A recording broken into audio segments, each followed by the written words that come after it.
সবুজপ্রেমী ভাই ও বোনেরা, আপনাদের মনে হয়তো প্রশ্ন জাগে মাসুক ভাই রাতে কেন দেশি আমরার চারা, এই যে চারাগুলো দেখতে পাচ্ছেন দেশি আমরার চারা।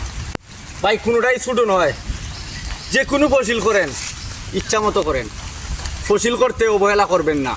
এটাও কিন্তু একটা ফসিল, বাণিজ্যিকভাবে চাষ করলে এটার আয় উন্নয়নটা আপনি বুঝতে পারবেন, কিন্তু যদি একটা দুইটা লাগাইয়া রাখেন পারিবারিক চাহিদা পূরণ হয়।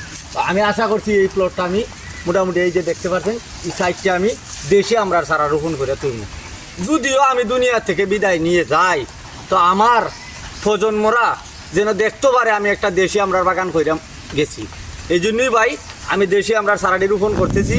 আমার সাথে আপনারা থাকবেন আর আমার জন্য দোয়া করবেন, যাতে আমি যে কোনো একটা বৃক্ষ করে আমি অবহেলা করি নাই, লাগাইতে আমি সবসময় প্রস্তুত থাকি।